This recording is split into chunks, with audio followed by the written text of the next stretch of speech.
Well, good morning once again, brethren. There's much that continues to happen in the world around us in the midst of course, all of the confusion that is still extant in this country involving our presidential election of almost a month ago. There are a lot of things happening in other areas of the world. As you perhaps have noticed this last week, the Israeli government is now going to facing early elections. Prime Minister Barak was facing a vote of no confidence in the Israeli parliament. There were sufficient votes. The opposition had a majority and was in a position to do that, and so he voluntarily agreed, in order to sort of sidestep that, he voluntarily agreed to call early elections, and they're working out the details. What obviously we're seeing, and I think more and more going back to the time immediately prior to the feast, that we have turned a corner in many ways in this world. There are a lot of things that are going on. We've turned a corner in terms of much of this. We are increasingly facing the prospect of a stalemated, weak government in the United States that will be, in effect, sort of creating a vacuum, because since particularly the collapse of the Soviet Union, we have been in the role of being sort of the lone superpower, and have been the one that has taken the lead in situations and circumstances. And I think you're going to find that increasingly a vacuum is going to be created as far as the American presence, what has been the American presence on the world scene. In the midst of all of this that has been going on in our preoccupation with our own internal circumstance, Russia and France have gotten into the act of trying to go center stage on putting together a solution for the Middle East peace process, involving themselves in it and saying the United States shouldn't be the only one who's there doing something like that. So there are a number of circumstances that are happening in Europe, in the Middle East. We see things happening over here. I think it's important as we look at some of these things and understand that we're not simply living in normal times that are just going to go on and on and on forever. Even many of the economists over here recognize that we may be in for some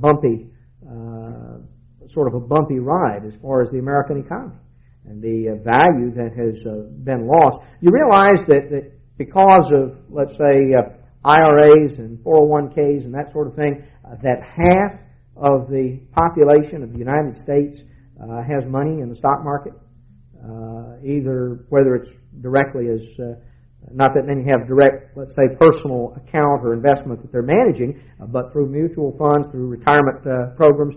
And so it impacts a tremendous number of the people, but it's not just those that are impacted, because if you work for a company whose value is dropping, whose earnings are dropping, then you may be working for a company that's going to be looking as to how they can cut costs.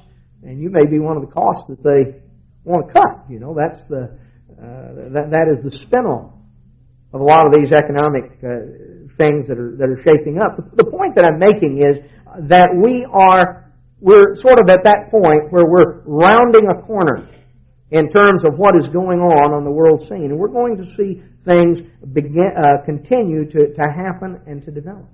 Now, you know, it's easy when things are sort of going along and we are just sort of preoccupied if things are going well for us, or we've got a job and this is happening and that's happening, that we can be so wrapped up in just sort of day-to-day circumstances. But as we face the things that are happening on the world scene, and then you add with that the fact that all of us go through things in our own lives from time to time, facing circumstances in our own situation, the ups and the downs of life. How are we going to go through and face adequately the events that the years ahead of us hold?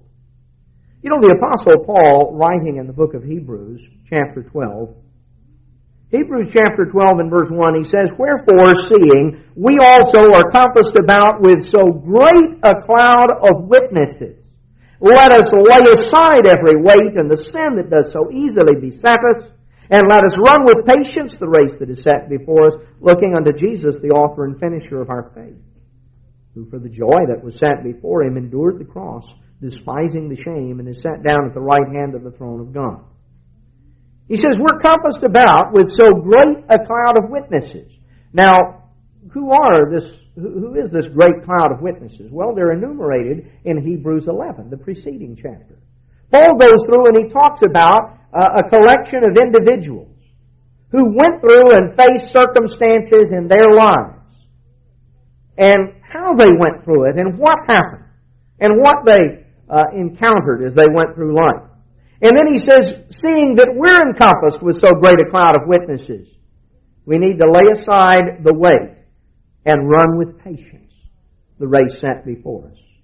You know, a lot of us are sort of like the fellow who said, Lord, give me patience and give it to me right now. Patience doesn't come easily to most of us, and in our society, you know, patience is, I think, less of a factor. People are less patient than even in times past. You know, we're used to instant everything. If we've got fast food, we've got microwave ovens. You know, you can stick something in and nuke it for a minute or two, and here it is. It's not like you had to go out and build a wood fire, you know, and get the kettle and fill it up and sort of sit and stir. Let it bubble and boil for hours on end. Oh, no, we couldn't wait for something like that. You know, we've got to have everything right now. It's, you know, people weren't always that way. You know, if there's one thing we think of as being always around, it's you know, we look at our watches, we look at our clocks, time. You know, in this country we have standard time zone. We're in the Central Standard Time Zone. We have 4 time zones. Do you realize that the time zones in this country, that standard time is only a little over a century old? You realize you go back prior to the 1880s, every place just sort of had its own time. I mean, you know, when the sun was straight up above, that was noon, and they sort of figured from there. You know, there was no need when it took days to travel a couple of hundred miles. You made an appointment with somebody, you didn't say, you know, I'll see you on Wednesday at 11 a.m. You know, as well, you know, I hope I get there next week. It was, you know, you were riding a horse, or maybe you were riding in a stagecoach or something. Standard time came in when the railroads came in. And they developed a schedule. All of a sudden, now you had fast travel. And so they set standard time zones so that that in the United States, so that when they said that their schedule was they were going to arrive at this minute and they were going to leave at that minute, that everybody knew what minute that was. It wasn't even needed up until about 120 years ago. The point is that patience does not come easily to most of us because our world has been increasingly speeding up. You don't have to wait for a letter to get there. Take days. Press the button and email has gone around the world. You know, you can hear something. You can be watching real-time footage and audio of what's happening in Australia or South Africa or China or any number of places. Incredible. And yet what we're facing in terms of our lives is we have to run with patience the race that is set before us because we're not in a 50-yard dash. We're in a marathon.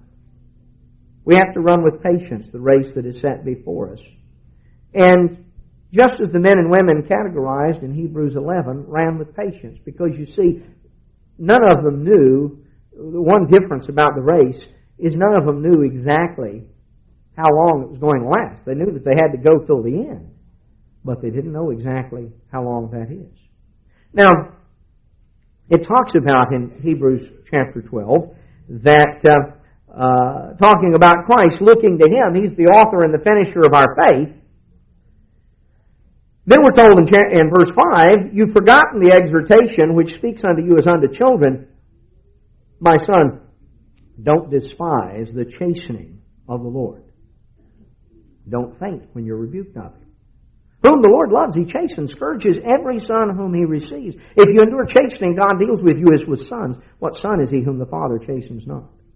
You see, God chastens every son that He loves. God corrects His children. Whom the Lord loves, He chastens.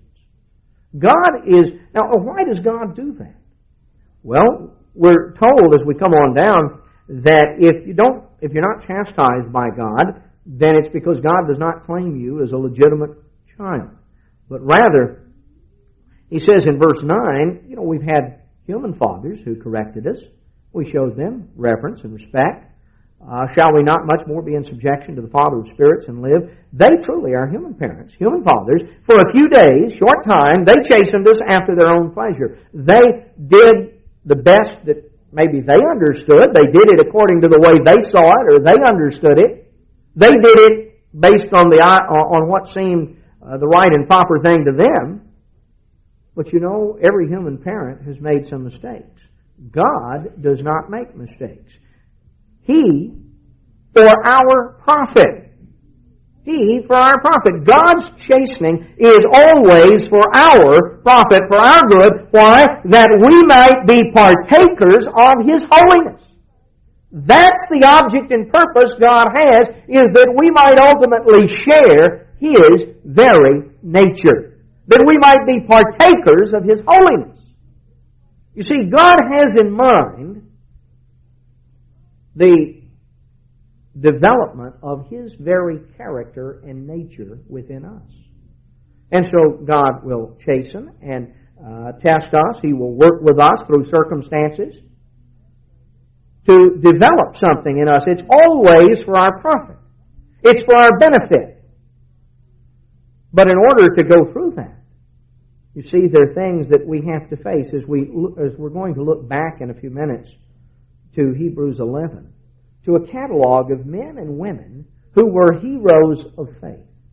Individuals who did endure chastening, individuals who went through a variety of things, who ran with patience the race set before them. And how did they do it? They did it through faith. And brethren, that's the way you and I are going to have to do it. That's the only way we're going to successfully carry through on what we have been called for. That's the only way we're going to successfully carry through in the years immediately ahead of us, the events that are happening on the world scene and the things that you and I may go through in our own personal lives. Now, we're admonished here about this, and that no chastening, we're told, verse 11, no chastening for the present seems to be joyous, but grievous. Nevertheless, afterward it yields the peaceable fruit of righteousness unto them which are exercised thereby. Chastening, punishment, God's correction is, we don't enjoy going through things like that. No chastening for the present seems to be joyous. You and I don't like to go through problems. We don't like to go through difficult things. We like things comfortable. We like things easy. We like things convenient. None of it seems joyous at the moment you're going through it, but rather it seems grievous. Nevertheless, afterward, in retrospect, as you look back, and as you're able to, in that sense, reap the benefits of what it is you've gone through, afterward it yields the peaceable fruit of righteousness unto them which are exercised thereby. It leaves something in your life. There are things that I look back on in my life, and I suspect most of you have things that you look at in your life. You wouldn't want to go through it again for any amount of money. But on the other hand, you wouldn't take anything for what you gained and what you learned. You wouldn't take anything for the results. God, sometimes obscured in Scripture, at least in the King James translation, this term temptation, because God never tempts in the sense of trying to trip you up and cause you to make a mistake. But God will test and try. God didn't tempt Abraham, but He tested Abraham. He put him to the test. He tried him. God will test and try us, never from the standpoint of trying to trip us up, trying to trick us, trying to see us, trying to make us fall. But God will allow us to go through circumstances to test us, to help us come to grips with things in our lives, and to demonstrate certain things to God. Now let's look back here in Hebrews chapter 11 at what Paul addressed right here.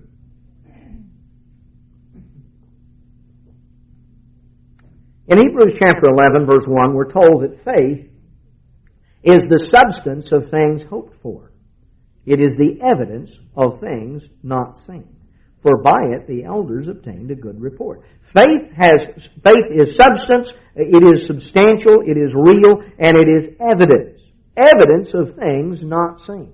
You know, one of the great tests on all of these men and women that we're going to read of in Hebrews 11, humanly, what do all of us like to do? We like to walk by sight. We like to see where that next step is going to put us. We like to see what's around the corner. We like to know and to see exactly what lies ahead. And you see, faith is the evidence of things not seen. Because sometimes what you see, if you're going to base your decisions on physical sight, on what you can see and touch and taste and feel, on the physical senses. Well, take for an example, in the book of Revelation, you read about a system that is going to be established, that is going to enforce, going to put tremendous pressure on people to go along with that particular system, to give their loyalty and allegiance. It talks about the mark of the beast, and it talks about this system described, called the beast, there in the book of Revelation. And it goes through all of this information, and it talks about the tremendous pressure that's going to be brought to bear. Anyone who will look at the scene, as it will exist in a matter of years, anyone who will look at that scene based on what they can see, based on everything that physical sight tells them, everything they see will be convincing that this system is ensconced. It has power. You'd better go along if you want to get along, because you're not going to be able to buy or sell. You're not going to be able to participate in the economic system. And, you know, we all like to eat, right? So a lot of pressure brought to bear. Tremendous amount. But you see, ultimately, what it comes down to is what is the most real? What you see or what God says? What if what you see and what God says seem to be totally contradictory? What you see is a system that is ensconced in power, and it seems like it's always going to be there. What God says is, in a short time, this is going to pass from the scene. It's going to be destroyed. I'm going to get rid of it, and I'm going to set up a kingdom that will never fall. Now, what are you going to believe? Are you going to believe what you see, or are you going to believe what God says? You know, a lot of people have faced tremendous pressures, and these men and women of faith that we see here have faced that. By faith, the elders obtained a good report, and the elders, those who have gone before, those forebearers that Paul enumerates in Hebrews 11, they obtained a good report because they believed God. And because they believed God, it changed their lives. Hebrews 11 verse 3 tells us that through faith we understand that the worlds were framed by the Word of God, so that the things which are seen were not made of things which do appear.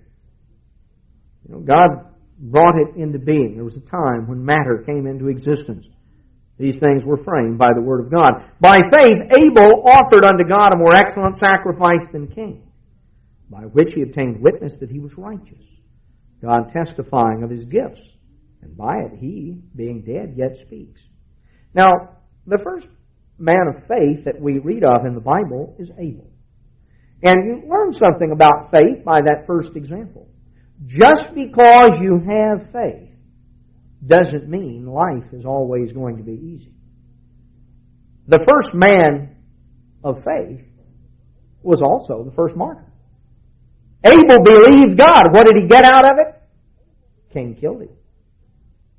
Faith doesn't automatically mean that nothing bad will ever happen. You see, the first place we're introduced to faith, the first example of faith, Abel, by faith, offered a more excellent sacrifice than Cain. Abel believed God, and he believed the promises of redemption that God had made. He offered of the firstlings of his flock. He followed the instructions, recognized and understood the principle that he was a sinner, and without the shedding of blood there was no remission of sin. Abel accepted that, he believed that, he anticipated that salvation that God was going to bring, that ultimately came when the Lamb of God came to take away the sins of the world. Abel believed God and he followed God, and the result of it was Abel was martyred. He was killed. His brother Cain became angry. You know, a lot of people want to blame somebody else because they're in trouble. Rather than blame their own conduct and make changes in that, they want to blame somebody else. Cain wanted to blame Abel. Yeah, you got me in trouble. You made me look bad. You know, it's amazing. Human nature hasn't changed. You hear that all the way down. Sort of like, in class when nearly everybody flunks the test, and there's one kid that makes 100. What happens? Everybody else gets mad at him. You made us look bad. If you hadn't done well, you know, we wouldn't have looked so bad. But you made 100, and all the rest of us made 50 or below. You know, you've really done it to us. We're going to get you. That was sort of Cain's attitude. See, instead of Cain saying, you know, I'm in trouble because of what I did, and because I didn't follow instructions, because I didn't do what God said, Cain got mad at Abel. Yeah. Made me look bad, didn't you? Got me in trouble, didn't you? But you see, by faith, Abel offered unto God a more excellent sacrifice. Abel believed God. He trusted God. Now, there's a contrast. By faith, Abel did this and he died, and yet, even though he's dead, he yet speaks. His example has impact down through the centuries. And you know, in just a matter of a few years, Abel is going to wake up and arise from that ground. Abel is going to be resurrected in a new glorious spirit body. Abel believed God, and Abel will be vindicated as he rises out of the ground. Now, Abel trusted God, and he was killed. Verse 5, by faith Enoch was translated that he should not see death. Translated or transferred. Evidently, he was not found because God had translated him or transferred him. Before his translation, he had this testimony that he pleased God. Abel trusted God, and he died. Enoch trusted God, and God evidently removed him from some particular situation. It just says he was translated or transferred. He was not found. Evidently, there were those who were looking for Enoch to do him harm. And God miraculously transferred him, and that was a type of ultimately being translated into the kingdom of God. But Abel trusted God, and Enoch trusted God. God worked in their lives because God was accomplishing different things in different purposes. But the point is, both in Abel's case and in Enoch's case, we're told in verse 6, without faith it's impossible to please Him. For he that comes to God must believe that He is, and He's a rewarder of them that diligently seek Him. It is impossible to please God without faith. Now, think about what that means. Can you have a healthy relationship with anyone if there's no trust? How can, whether it's husbands and wives, whether it's parents and children, whether it's friends, if you don't trust somebody, number one, how far are you going to follow? If you don't trust them, how far are you going to follow? And what kind of relationship can you have with somebody you don't trust? You don't trust them. They tell you something and you're not sure whether they really mean it or not. Trust is at the heart and core of every sort of healthy relationship. When trust is damaged, a relationship is damaged. God is establishing a relationship with us. He is our Father. We're His children. It is a relationship based upon love and upon trust. If we don't learn to trust God, then we're not going to follow God. If you don't trust Him, then you don't follow where He leads. You step back, sort of look at protecting yourself, because how do I know what's going to come when I turn the corner? That's why without faith it's impossible to please God, because if you don't believe God and if you don't trust God, you're not going to follow where He leads.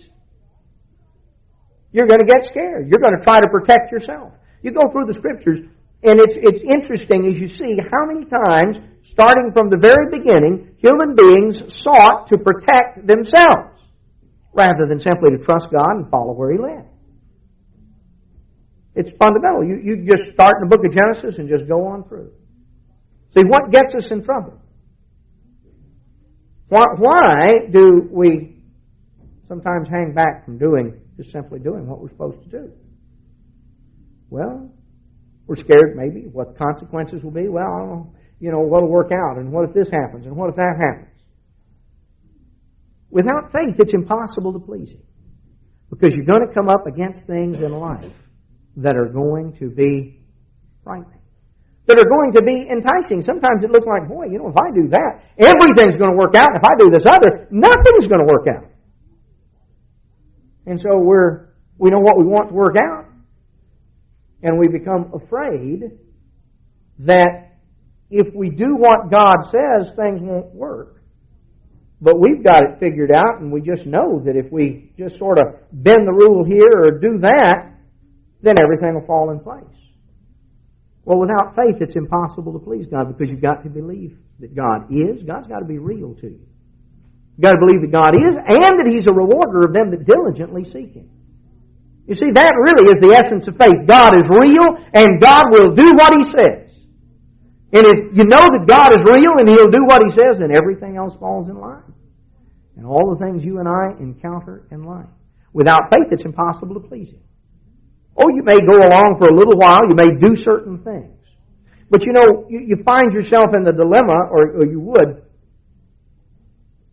when you look back at the account in the Gospels, you read about, you remember it recorded there after the resurrection of Lazarus, after Jesus had raised Lazarus from the dead.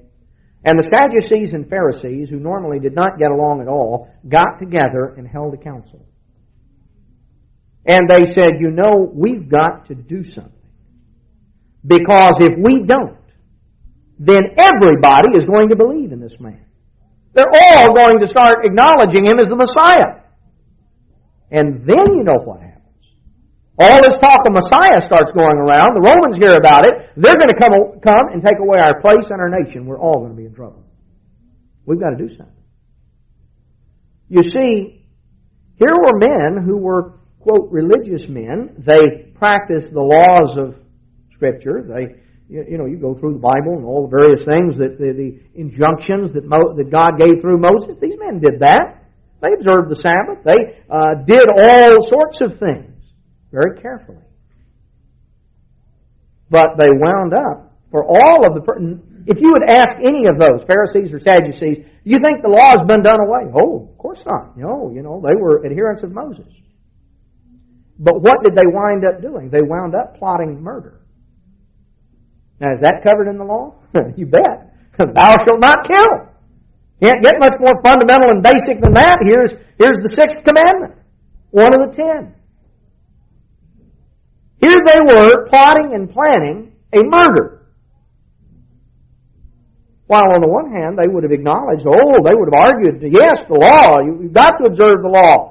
They paid all sorts of lip service to the law. They were very meticulous and careful in their observance of the law until they got scared that there were consequences that were going to come that were going to be detrimental to them. And then they were prepared to do the very opposite. Because they were afraid. They said, the Romans are going to hear about it, they're going to come, they're going to take away our place and our nation. We've got to do something. You see, without faith, it's impossible to please Him. Without faith, if you don't really believe that God is, and they didn't, even though they knew all sorts of technical knowledge about the Bible, they understood all sorts of principles of God's law, they did not have a relationship with God, a real relationship with God. They didn't know God. They didn't walk with God in their lives. They went through all sorts of show of obedience. They were very careful. They could check it off. They did this, they didn't do that. But God really wasn't real to them. And without faith, it's impossible to please Him. Because if you don't trust Him, you're not going to follow Him. Oh, you may go through it while it's easy. You may go through it when it's convenient. If you can look and see, yeah, it'll work, then that's one thing. But what about the time when you come to the blind corner and everything you see, everything your physical senses tell you is to go this direction. You better go here to protect yourself. But God says you need to go there. Without faith, it's impossible to please Him. If you don't trust Him, you're not going to follow Him. In order to trust Him, you've got to believe that He is and that He's a rewarder of them that diligently seek Him. Take Noah, for example. By faith, Noah, being warned of God of things not seen as yet, moved with fear. He had a sense of urgency. Noah believed God. He was being warned of God of things not seen as yet. You and I are being warned of God of things not seen as yet.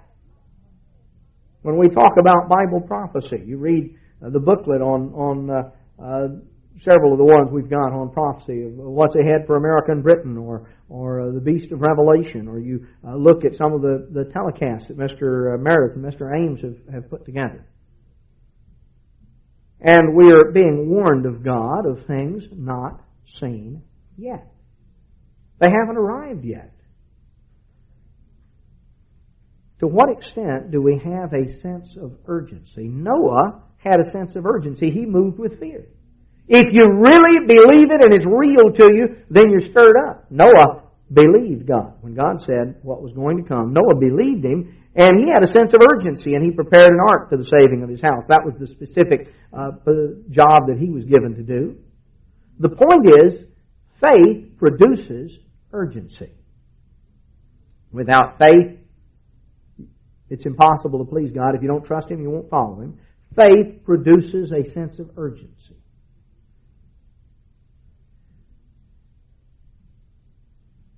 Noah became the heir of the righteousness which is by faith. Now, by faith, Abraham, when he was called to go out into a place which he should afterward receive for an inheritance, obeyed. So faith produces urgency, faith produces obedience. Abraham obeyed because he trusted God. He went to a place not knowing where he went. He didn't know all the specifics. God didn't tell him all the details before Abraham started. Now, God revealed more details to him as he went along. But he went, not knowing where he went. By faith, he sojourned in the land of promises in a strange country, and dwelling in tabernacles with Isaac and Jacob, the heirs with him of the same promise. He looked for a city that has foundations, whose builder and maker is God. You see, Abraham sojourned. Abraham waited. So faith produces a sense of urgency, but faith also produces a willingness to wait and to endure. It produced urgency in Noah. It produced obedience in Abraham. And also, he sojourned. He waited. He dwelt in a tent. God said, I'm going to do something. Abraham waited and waited and waited, and he died. And his son continued to wait, and he died. And his son continued to wait, and he died. And they were all looking for something. They were dwelling in tents, but they looked for a city. A city that has foundations. Now, you've got quite a contrast. When you have a tent, you've got something that doesn't have a foundation. It's just pegged into the ground. They were waiting and looking for something. They were looking for a city that has foundations, whose maker and builder is God.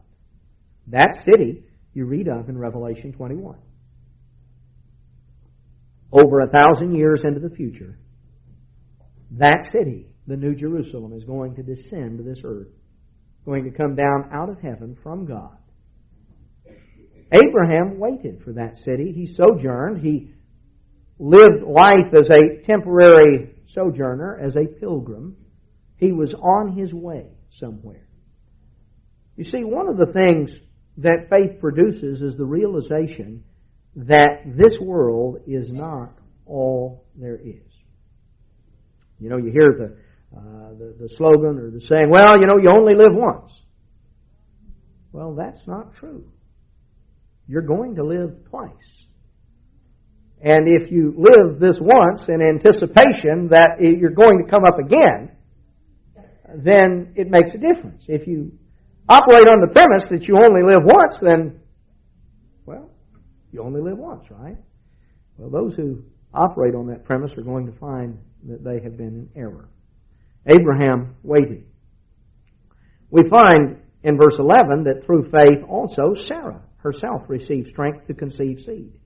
And she was delivered of a child when she was past age, because she judged him faithful who had promised. Therefore sprang there even of one, and him as good as dead, so many as the stars of the sky in multitude, and as the sand of the seashore innumerable. Sarah trusted God. She believed God. And, you know, as a result, she received strength to conceive and deliver a child. She was well past years. In fact, she was 90 years old. And Abraham, well, Paul says Abraham was as good as dead. You know, maybe you and I wouldn't use that choice of words about him, but since Paul said it, that must be right. He was 99, and Paul said he was as good as dead. No chance of Abraham having any children at that point. But you know, it's interesting. Go back and read the account in Genesis. God appeared to Abraham when Abraham was 99. And God told him, He said, now, Abraham, I want you to circumcise yourself, because that's going to be the sign of a covenant that I'm making with you.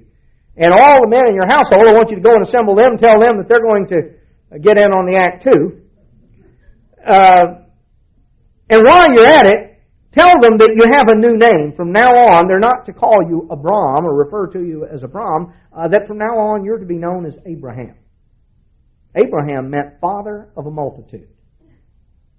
Now, you know, you ever thought about the fact Abraham had to actually call folks together, and here he is, you know, this old fella, 99, as good as dead, 90-year-old wife, and he says, I got some news for you. From now on, I'm to be known as father of a multitude, because we're going to start a family. That's probably the response that Abraham got.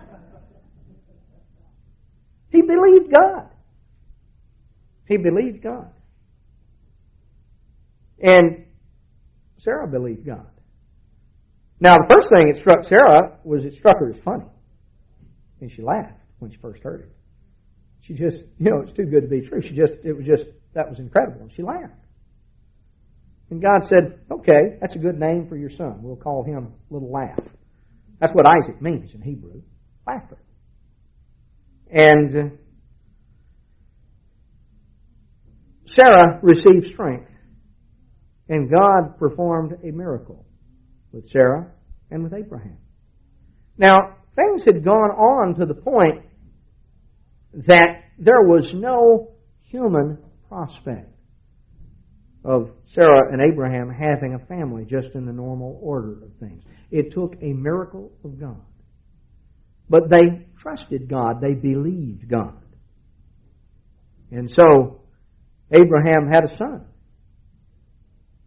And you think, well, the multitude hasn't multiplied very far. He had one son. And that son had twins. Well, now you're marching on. But God says one of them doesn't count. We're only going to use one. So now you've gone 3 generations and you're just barely holding your own. But you see, when God's time came for things to multiply out, Jacob had 12 sons. And the next thing you know, within a matter of generations, the family was multiplying. It was a matter of God's time schedule. Now, whether we're looking at Abel, who was martyred when he was young, prior to marrying and having children, Enoch, who was transferred to protect him from someone looking for him, Noah, who moved with urgency, Abraham, who obeyed and waited, Sarah and Abraham, who finally bore a child, we're told in verse 13, these all died in faith.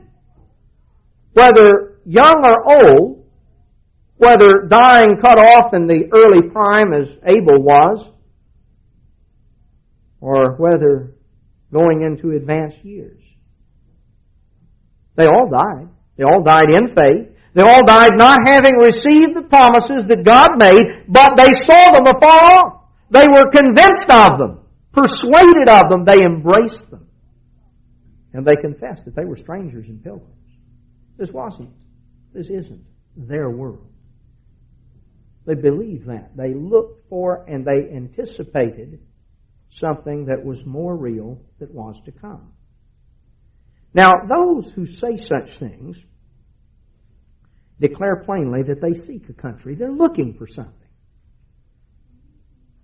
If they'd been mindful of what they had come from, they might have had opportunity to have returned. You know, if you and I spend our lives looking back on what we came out of, well, you know, maybe the opportunity will come to go back to it. It's like, which direction do you want to go in life? Ultimately, it's determined by faith. You see, by faith, Abraham, when he was tried, offered up Isaac. And he that received the promises offered up his only begotten son. Faith enables us to endure. Faith enables us to wait. Faith motivates a sense of urgency. Faith produces obedience. Faith will sometimes get you killed, as it did Abel, and sometimes it'll get you moved, like it did Enoch. But ultimately, also, faith is what enables you to go through tests. Abraham, when he was tried, God tried Abraham. He tested him. He wanted to see, he had a job in mind for Abraham. He had something very important. But Abraham had to be tried and tested. Abraham had to be proven. What was in his heart? Who and what was most important and most valuable to Abraham? You see, he that received the promises offered up his only begotten son. That's ultimately what God the Father himself did. He tested Abraham. God had told Abraham earlier that in Isaac shall your seed be called. You're going to be the father of a multitude, and they're going to come through Isaac. And so Abraham accounted that God was able to raise him up even from the dead, from whence also he had received him as a figure. So Abraham believed God. Now, by faith, Isaac blessed Jacob and Esau concerning things to come. Isaac died in faith, not having received the promises, but he gave a blessing based on those promises. He knew it was going to come. By faith, Jacob, when he was dying, blessed both the sons of Joseph. He passed on that birthright blessing. And he worshipped, leaning upon the top of his staff. He was elderly. He was in frail health. He leaned on his staff to support himself at the end of his life, but he believed God. The promise that had been passed down from his grandfather to his father, from his father to him, and now he conveyed it to his grandchildren. That birthright blessing. And he believed that God was going to do what he said. His life had gone through a lot of ups and downs. He had gone through many things, many difficulties. He had had to learn a lot of lessons. But he believed that God was going to do what he said. Joseph, when he died, verse 22, made mention of the departing of the children of Israel, and he gave commandment concerning his bones. It's interesting, you know, Joseph died in Egypt. He went to Egypt when he was 17. And spent the rest of his life living in Egypt. But Joseph did not view himself as an Egyptian. That wasn't his country, his world. He lived his life in anticipation of what God had promised to his great-grandfather Abraham, renewed to his grandfather Isaac and his father Jacob. And he believed that. Joseph came to the end of his life, and he knew that he wasn't going to, in his lifetime, see the fulfillment of those promises. So as he called his family around him prior to his death, he said, I want you to make a promise to me. I'm going to die. You can bury me right here in Egypt. But God is going to give the land of Canaan to our family. Now, there was no evidence of that on a physical basis. The Canaanites had the land of Canaan. And the Israelites were in Egypt. And they looked to be pretty well settled in and established. None of them seemed in a hurry to go anywhere. There was no indication that anybody was going to leave. They were there. They were satisfied with being there. There was no physical evidence that the promise would ever be fulfilled. In fact, there was every evidence that it wouldn't be. And Joseph said, I want you to make a promise to me.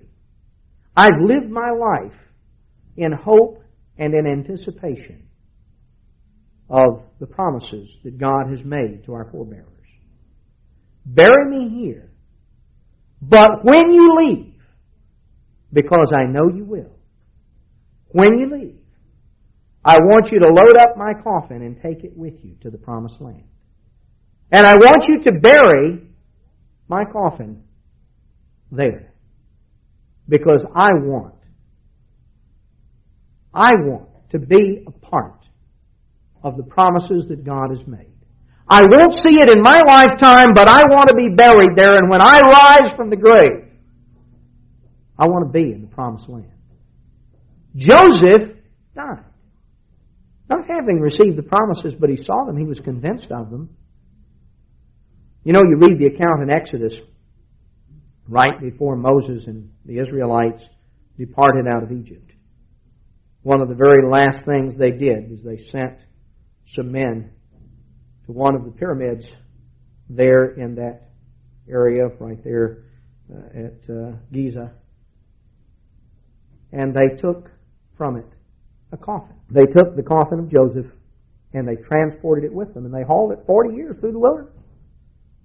And finally, when they crossed the Jordan River, they buried Joseph once again in the promised land.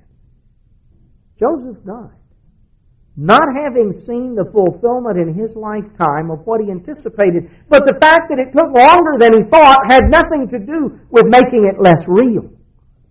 He saw it. He believed it. Moses was born. And at the time Moses was born, there was an edict from the Pharaoh that all the boy babies were to be killed. Moses' parents were not afraid of the king's commandment. They hid little Moses. And Moses, of course, was discovered by Pharaoh's daughter and adopted by her and raised by her. But Moses, when he was come to years, refused to be called the son of Pharaoh's daughter. He chose rather to suffer affliction with the people of God than to enjoy the pleasures of sin for a season. You see, Moses had a sense of perspective as to what was real and enduring and to what was going to pass from the scene. Moses grew up in the lap of luxury. He was surrounded by everything that ancient Egypt, with all of its wealth and power and pomp and everything that it had, everything Egypt could offer, Moses had. He grew up with privilege. He grew up as the son of Pharaoh's daughter. Moses was a prince of Egypt.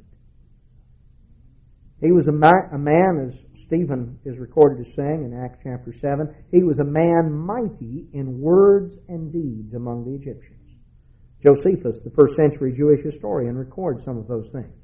Moses' exploits as a general in his early life. But Moses, at a point of maturity, had to make a decision. And his choice was based on faith. And what he believed and knew by faith contradicted what he saw. Because if there's any way, everything that he could see says this is going to last forever. This is going to go on and on and on. Look at all that you've got as a prince of Egypt. Moses made a choice. He said, no, I'm not an Egyptian, I'm an Israelite. He chose rather to suffer affliction with the people of God than to enjoy the pleasures of sin for a season, esteeming reproach for Christ greater riches than the treasures of Egypt. For he had respect unto the recompense of the reward. He had a sense of what was real and what wasn't. By faith he forsook Egypt, not fearing the wrath of the king. He endured as seeing him who's invisible. God was more real to him than Pharaoh was. Through faith he kept the Passover, the sprinkling of the blood, lest he that destroyed the firstborn should touch them. By faith they passed through the Red Sea as by dry land. When the Egyptians tried to do it, they were drowned. So they believed God, and they followed God. Now by faith the walls of Jericho fell down after they were compassed about 7 days, and by faith Rahab perished not with them that believed not, when she received the spies with peace. Now think about Rahab. Rahab was not an Israelite. She grew up in Jericho. She grew up surrounded by all of the paganism of the Canaanites. Rahab made a lot of mistakes in her life, but Rahab believed God. She heard about the God of Israel. She heard about the deliverance of Israel out of Egypt. She heard about the miracles that God had done. And when Israel came up after 40 years, they came up there sort of nearby as they were preparing to cross. 2 spies came in. Now, everyone else in Jericho had heard all the same stories that Rahab had. They'd heard about what Israel had done. They'd heard about what had happened to the Egyptians. They had heard the whole thing. But the difference was Rahab believed. Rahab wanted to come to know the God of Israel, whom she came to understand and to believe was the real God. And so when the spies came there to Jericho, the people of Jericho after all was the citadel city of the Canaanites. It was the great fortress city, the citadel that was there. It sort of guarded the main route coming into the land of Canaan. The walls were thick and large. As the people of Jericho looked at it, we can withstand any siege. We'll just shut the gates and let them do what they will. They can't breach our walls. Rahab believed God. And so, as a result of that, she risked her lives. She told the spies before they left, she said, I know that your God is the real God. I know that He's going to accomplish the things that He said. I just ask for one thing. Please, when you take this city, spare my life and the life of my family. And the spy said, well, you gather, make sure your family is all here in this spot, and you tie something on there to the window so we can know which place is yours. And if you're all here and you've got a marker out where we can know, then we can guarantee you that won't anything happen to you and your family. You see, Rahab believed God. And it caused her to take what most of her contemporaries would have viewed as a very foolish chance. Why would she do that? Why would she risk her life? Because she believed God. And because she did, she was prepared to act on that. Now, what shall I say more, Paul writes? Time would fail me to tell of Gideon and of Barak, and Samson and Jephthah and David and Samuel and the prophets, who through faith subdued kingdoms, wrought righteousness, obtained promises, stopped the mouths of the lion. They did valiant things. Now you go back and you look at the story. You think someone is just sort of born with faith? They just come into the world. Boy, they just got faith, just sort of bubbling up out of them.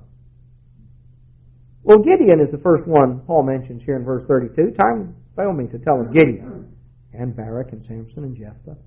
Let's look at Gideon a few minutes. You can go back in the book of Judges and read about Gideon. You know where we first meet Gideon? He's hiding behind his father's winepress, winnowing grain. Now, you know how grain was winnowed in ancient times? You know, the grain, of course, is attached there to the stalk. There's chaff, all of the, let's say, the husk and everything around it. And to winnow is when they winnowed grain, they were separating the grain from the chaff, from everything else. First thing you had to do was to cause it to be physically separate. They could do that by sometimes they would put it down and walk animals around that the animals would tread out the grain by the weight of their feet. You could beat it out with sort of a wooden mallet, but even after you had physically separated the grain from the head, then it was mixed in with all this trash. So what they did was you'd have this pile, they would take Normally winnowing was done on like a flat hilltop where you would catch a wind. The particular time of year when this occurred was a time when it tended to be windy, and they would stand out there and take a shovelful and throw it up in the air, and the wind, of course, is blowing. The chaff is very light, and it would blow away. The grain is heavy, and it would settle back down. You know, if you look today on some of these big harvester machines, they have a winnowing fan. It's in there. It's got this, where it blows through, and there's a fan that goes through and blows the chaff out, and the grain is heavy, and it settles back down. Sometimes they used a winnowing fan back then, made, let's say, from palm leaves and things of that sort, sometimes relying on the wind. But it was something, in order to do any volume at all, you had to be out in an open place. Gideon, you discover, is hiding behind the winepress, winnowing grain. You know how you winnow grain hiding behind the winepress? About a handful at a time. Throw it up. Wasn't making much progress. You know why he was hiding behind the winepress winnowing grain? Because he was scared. The Midianites had been coming in with raiding parties, marauding the land, had been burning people's grain crops, had been stealing what they wanted, burning the rest. It was a terrible situation. Gideon was scared out of his wits. He's all over here hiding, sort of winnowing out a little handful at a time. An angel appeared to him and said, "Get up, you mighty man of valor." Who? Me? Who are you talking to? The angel said, "God's going to use you to deliver Israel." Now, this village where you live, they've got a big idol over here, Baal. First thing you need to do is go destroy that thing. Destroy that thing? Well, I don't worship that thing. Well, I know you don't worship it, but if God's going to deliver the place, first thing you got to do is get rid of idolatry. So you need to go and destroy that. Gideon, if you read the story, Gideon waited until it was dark. He waited till the wee hours of the morning when he didn't think anybody would find out who did it. And then he sneaked out and he destroyed the idol. Went back, back to his hiding spot. Well, you can't keep things a secret. You couldn't back then. You can't now. It was just a matter of time till people figured out who destroyed the idol, and boy, were they mad. You go through and you read the story of Gideon. The point that I'm making is Gideon didn't start out as some great man of faith. Gideon built and developed faith. Gideon came to know God. He learned to rely on God and to trust God. And God worked through Gideon to help Gideon get to know Him better. And God wanted Gideon to trust Him, and He told Gideon finally, He says, "Get an army together. We're going to smite Midianites." And Gideon got an army together, and he was all ready to go, and God said, "Gideon, this will never do. You have got far too big an army. You get out there with this big army, and you defeat the Midianites, and the next thing I know, you're going to be thinking that you were a pretty successful general. You sort of had all this hidden talent, and nobody had ever discovered it before. And next thing I know, you'll be relying on yourself and sort of really feeling confident in what all you're able to do. I'll tell you what I want you to do. You go call your army together and tell everybody that's scared to go home." Now, Gideon's luck did not run like Colonel Travis at the Alamo. You remember, Colonel Travis drew the line with the sword, and people stepped over the line. They stood with Travis. Gideon drew the line with the sword, and the next thing he knew, 2/3 had gone home. You can just imagine how his heart sunk. 2/3 of your army just drifts off. God came to him and He said, "Gideon, this will never do. Your army's too big. Take them down over there and tell everybody to get a drink of water." And so they did, and people sort of got down to get their drink, out of the river in different ways. And finally God says, "You see, over there are 300 of them that are lapping up water like a dog. That's yours. That's your army. Take the 300 folks that are over there lapping water like a dog, line them up and tell the rest of them to go home. Because that's the way I'm going to save Israel." You remember the story, Gideon was told to get out. God told him, He said, "I'll tell you what you do. Each one of these 300 men, the Midianites were camped sort of down in the valley. He says, you get your men on the hills surrounding them. You have them, each one, take a trumpet and take a lamp, and they put a clay pot over the lamp. And they surround the valley. And then, when you give the word, everybody smashes the clay pot. And when they do, of course, it's like light appears all around. So just all at the same time. All these lights appear, and everybody sounds their trumpet. And the Midianites thought they were surrounded. God sent them a spirit of confusion, and the whole thing was just, they wiped themselves out, falling all over each other. God worked through Gideon. But God helped Gideon to come to a point of developing a relationship with Him and learning to trust Him. Gideon didn't start off as a great man of faith. You go through, and Barak, you remember Barak? Barak was the judge in Israel, and there was a woman by the name of Deborah who was a prophetess. And she had a place there under a palm tree. And people would come to inquire of the Word of God, God's revelation, and God revealed things through Deborah. And so God sent a message through Deborah to go tell Barak, who was the judge, to gather an army and go and defeat the Canaanites. And Barak says, who, me? The only way I'm going to go is if you'll go with me. He wasn't some great mighty man of valor. Now, he ended up as a man of faith. But Deborah was a little bit disgusted with him, and she told him, she says, it looks like I'm going to have to be a mother in Israel. All like a bunch of little kids, and you're scared to go out and do what you're supposed to do. Mama's going to have to come take you by the hand and lead you out there. So come on, let's go. Jephthah? Well, you go back and you read the story of Jephthah.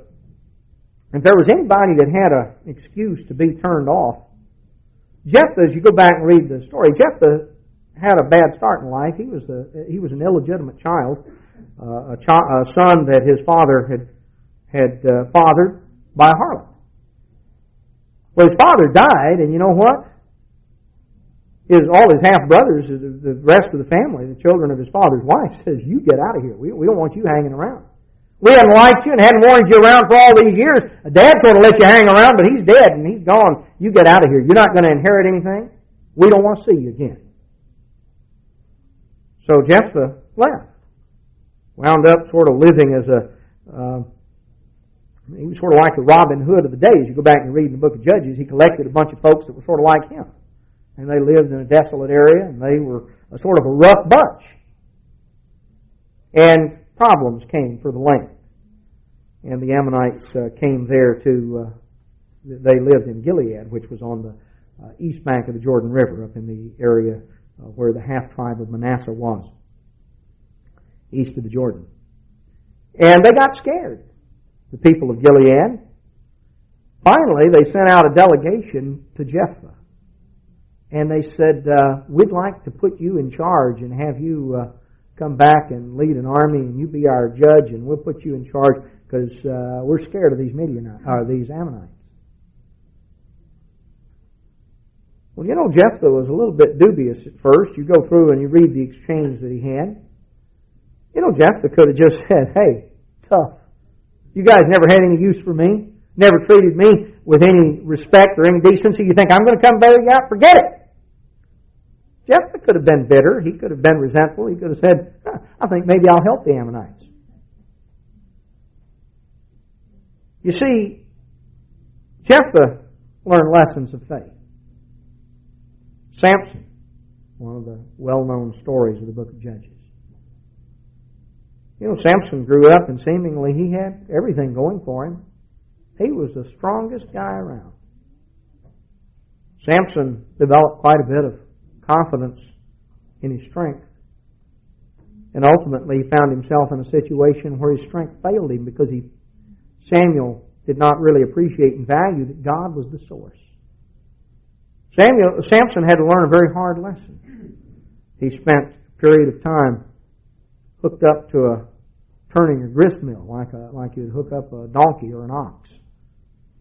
His eyes had been put out. He was walking around in a circle, treated like a draft animal. And in the process of that, Samson had a lot of time to think, and he came to grips with some things in his life. You know, when you look at Gideon and Barak and Samson and Jephthah, you look at human beings who had their problems, who had their difficulties, human beings that didn't come into the world just sort of imbued with some extra dose of spirituality. But individuals who in the midst of their trouble, in the midst of their adversity, rose to the occasion, developed a relationship with God, learned to rely on God and to trust God and to walk with God, individuals who were used of God. What about David? What about Samuel? You know, what you find is all of these people were individuals. They had their ups and their downs. You talk about a man for all seasons. That was David. Season of trials and adversity, the season of joy and praise, seasons of doubt and fear. All sorts. David went through more ups and downs, more peaks and valleys than just about anybody you can find. But David learned to rely on God and trust God. Samuel grew up in a situation where he was surrounded by corruption.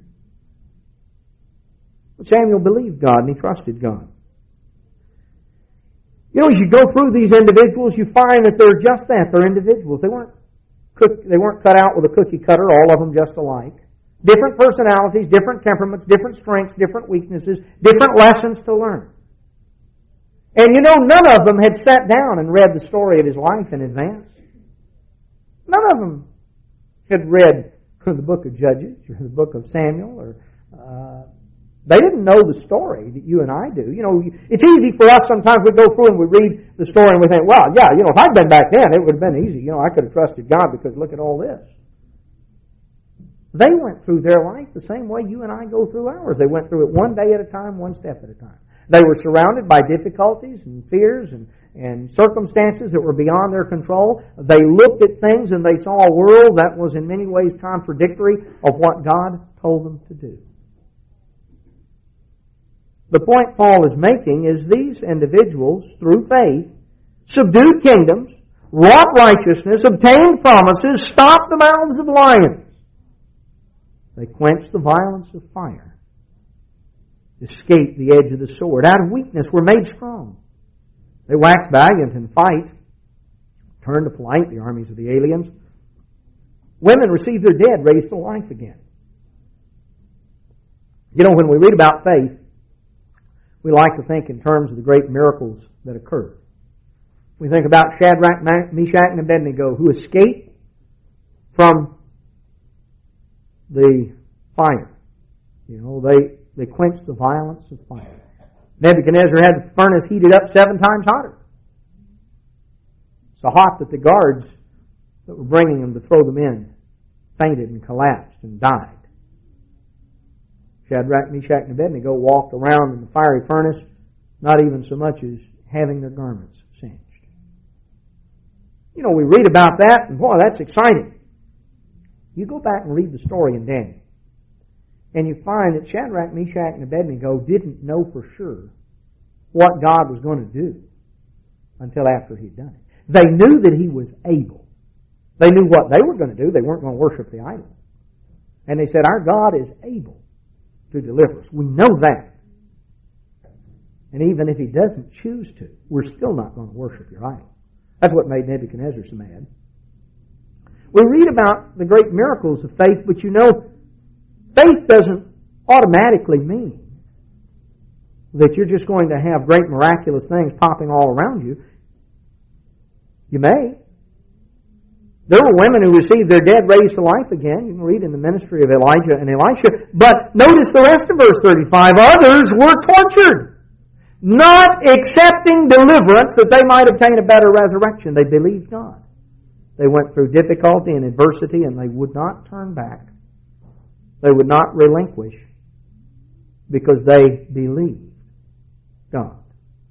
They wanted to obtain a better resurrection. Others had trial of cruel mockings, scourgings. Yes, moreover, of bonds and imprisonment. Jeremiah was thrown in a dungeon, buried up to his armpits in slime. Horrible situation. Go back and read of it. They were stoned. They were sawn asunder. They were tempted. They were slain with the sword. They wandered about in sheepskins and goatskins, being destitute, afflicted, and tormented, of whom the world was not worthy. They wandered in deserts and in the mountains and dens and caves of the earth. And these all, having obtained a good report through faith, all of them, some of them who received miraculous intervention and deliverance, others who simply were given the strength to endure. They all received a good report through faith, but they didn't receive the promise. None of them had inherited or have inherited, God having provided some better thing for us, that they without us should not be made perfect. They're not going to rise from the grave and inherit the promises until we're changed right along with them. They're going to rise at the seventh trump. That's when we're going to be changed from mortal to immortal. The point is, they lived and they died trusting God. They haven't yet received the promise, but they will. God had something in mind to include us also. He's provided some better thing for us that without us, they're not going to be brought to completion or perfection. No, brethren, we're told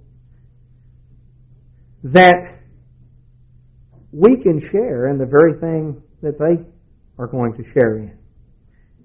Coming on down in chapter 12, verse 18, you're not come to the mount that might be touched.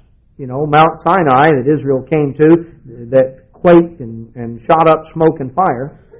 You're not come to the mount that might be touched, burned with fire.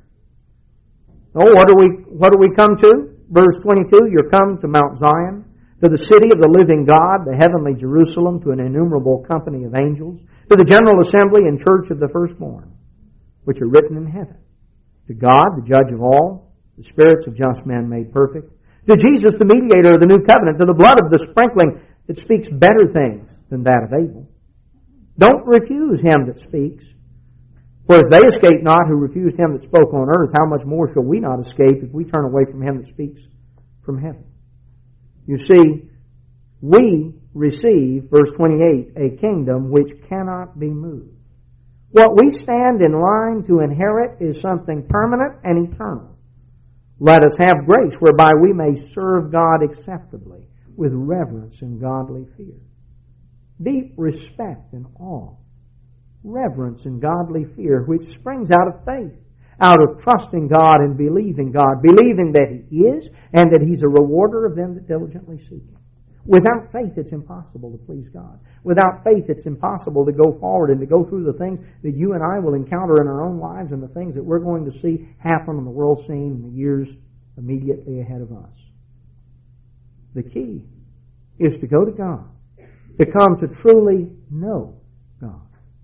Developing that relationship with Him, because, brethren, to know God is to trust Him. Jesus Christ perfectly trusted the Father. Jesus Christ perfectly knew the Father. He came to reveal the Father. When you and I have trouble trusting God, it tells us one thing. We don't know Him well enough.